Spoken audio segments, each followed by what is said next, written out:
কারণ আমি যদি ঘুমায় যাই আর রহমতের নবী আইসা ডাকিয়া যদি আমাকে না পায়, অন্য দিক থেকে দুশমনের আক্রমণ, নবীর উপরে আক্রমণ যদি হয়, নবী যদি চলে যায়, আমি আবু বকরের বেঁচে থেকে কি লাভ? কারণ আমি আবু বকর যেই নবীর সোহবত আর নেক নজর এত দামি হয়ে গেলাম, হঠাৎ খবর হয়ে গেল নবী নাই, নবী নাই। মদিনার নবীর একজন আসে খেজুরের বাগানে পানি দেয়, হঠাৎ করে কানে আওয়াজ নবী নাই। বালতি ফালাইয়া আসমানের দিয়ে তাকায় কয়, মালিক তুমি আমাকে অন্ধ বানাইয়া দাও, কারণ এই চক্ষু দুইটা রিজার্ভ করে রেখেছি শুধু নবীজিকে দেখব আর কলিজাটা ঠান্ডা করব। আজ আমার সেই মহব্বতের নবী যদি না থাকে, এই চক্ষু দিয়া অন্য কিছু দেখব না, তুমি আমার অন্ধ বানায় দাও।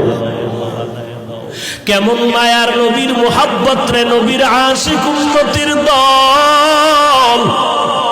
আজকে ১৫০০ বছর পরেও ওই নবীর আদর্শের কারণে কত সম্মান আল্লাহ দান করেছেন। নবীর মোহাব্বতের টুপি, নবীর আদর্শের দাড়ি, নবীর আদর্শের পোশাক, আজকে কত সম্মান। যত বড় কাটটা বেঈমান হোক না কেন, মদিনার পোশাকটা দেখলে সম্মান করার চেষ্টা করে।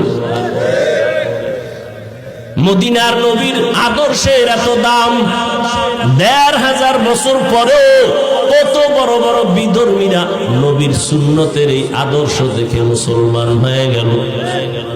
আবু বকর বলে, নবী আল্লাহর জাতের কসম আমি একটা সেকেন্ড ঘুমাই না, দরজার কিনারায় দাঁড়ায় দাঁড়ায় অপেক্ষা করি নবী এসে কখন আমারে ডাক দিবে, আমি সাথে সাথে যেন জবাব দিয়ে দরজা খুলতে পারি।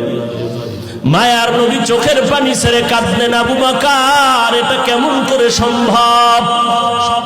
নবীজির এই কথা আবু বকর বলে, নবী আমার মেয়ে আসমা এও রাতে ঘুমায় না, আমি সারা রাত অপেক্ষা করি, আমার কন্যাটাও নাস্তা বানায় অপেক্ষা করে, মদিনার পথে কে দিবে খানা, আমার মেয়ে খানা নিয়ে অপেক্ষায় থাকে।